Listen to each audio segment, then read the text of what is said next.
தமிழ்நாடு சட்டமன்ற பேரவை டெட் விலக்கு தனி தீர்மானம். தேதி 25/8/2026. நேரம் காலை 9:30 மணி. பள்ளிக்கல்வி, தமிழ் வளர்ச்சி மற்றும் செய்தித்துறை அமைச்சர் மாண்புமிகு திரு. ராஜ்மோகன் அவர்கள் இந்த தீர்மானத்தை முன்மொழிகிறார். தீர்மானத்தின் முக்கிய கருத்து: ஆசிரியர் பணி என்பது வெறும் அறிவை போதிப்பது மட்டுமல்ல, மாணவர்களின் எதிர்காலத்தை உருவாக்கும் மிக முக்கியமான பொறுப்பாகும். டெட் தேர்வு ஏன் கட்டாயமானது?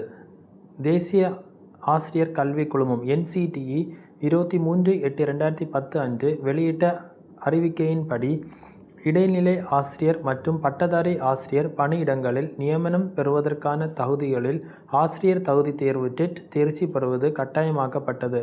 பணியில் உள்ள ஆசிரியர்களின் நிலை: பல ஆசிரியர்கள் 15 முதல் 20 ஆண்டுகளுக்கு மேலாக எந்தவித இடையூறும் இல்லாமல் பணியாற்றி வருகின்றனர். ஆனால் 1/9/2025 அன்று வெளியான உச்சநீதிமன்ற உத்தரவின் காரணமாக பணியில் உள்ள ஆசிரியர்களுக்கு டெட் தேர்ச்சி பெற வேண்டிய நிலை ஏற்பட்டது. இதனால் டெட் தேர்ச்சி பெற்றால்தான் பதவி உயர்வு பெற முடியும். டெட் தேர்ச்சி பெறாவிட்டால் பணியை இழக்கும் நிலையும் ஏற்படலாம். நீண்ட காலமாக பணியாற்றி ஓய்வு பெறும் வயதை நெருங்கியுள்ள ஆசிரியர்களுக்கு இது பெரும் பாதிப்பை ஏற்படுத்தக்கூடும். மேலும் 29/5/2026 அன்று வெளியான சீராய்வு மனு தொடர்பான தீர்ப்பில், பணியில் உள்ள ஆசிரியர்கள் 31/8/2028க்குள் டெட் தேர்ச்சி பெற வேண்டும் என்று உச்சநீதிமன்றம் உத்தரவிட்டதாக தீர்மானத்தில் குறிப்பிடப்பட்டுள்ளது. சட்டமன்றத்தில் 3 முக்கிய கோரிக்கைகள்: 25/8/2010க்கு முன் நியமிக்கப்பட்ட ஆசிரியர்களுக்கு டெட் விலக்கு. தமிழ்நாடு பள்ளிகளில் 25/8/2010க்கு முன்பாக அப்போது நடைமுறையில் இருந்த விதிமுறைகள் மற்றும் தகுதிகளின் அடிப்படையில் நியமிக்கப்பட்ட ஆசிரியர்களுக்கு அவர்களின் நீண்டகால பணி அனுபவம் மற்றும் பணி பாதுகாப்பை கருத்தில் கொண்டு டெட் தேர்விலிருந்து முழுமையான மற்றும் நிரந்தர விலக்கு வழங்குவதற்கான நடவடிக்கைகளை மத்திய அரசு மேற்கொள்ள வேண்டும் என்று தமிழ்நாடு சட்டமன்றம் ஒருமனதாக வலியுறுத்துகிறது. சட்டத்தில் திருத்தம் செய்ய வேண்டும். இலவச மற்றும் கட்டாய கல்வி உரிமை சட்டம் 2009 பிரிவு 23இல் தேவையான சட்ட திருத்தத்தை மேற்கொள்ள வேண்டும்.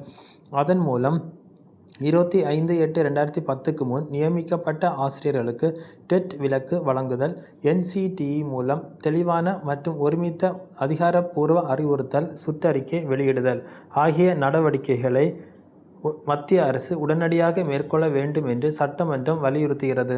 பணி பாதுகாப்பு மற்றும் பதவி உயர்வு: நீண்ட காலமாக பணியாற்றி வரும் ஆசிரியர்களுக்கு பணி பாதுகாப்பு, பதவி உயர்வு பெற உரிய பணி பலன்கள் எவ்வித தடையும் இல்லாமல் தொடர்ந்து கிடைப்பதை உறுதி செய்ய வேண்டும் என்று மத்திய அரசை தமிழ்நாடு சட்டமன்றம் ஒருமனதாக வலியுறுத்துகிறது.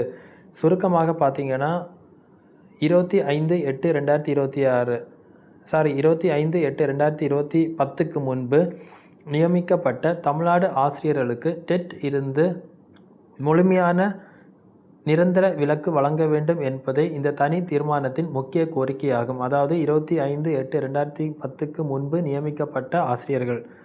இதற்காக RTE Act 2009 பிரிவு 23இல் திருத்தம் செய்து NCTE மூலம் அதிகாரப்பூர்வ அறிவுறுத்தல் வெளியிட வேண்டும் என்றும், அந்த ஆசிரியர்களின் பணி பாதுகாப்பு மற்றும் பதவி உயர்வை உறுதி செய்ய வேண்டும் என்றும் தமிழ்நாடு சட்டமன்றம் மத்திய அரசை வலியுறுத்தியுள்ளது.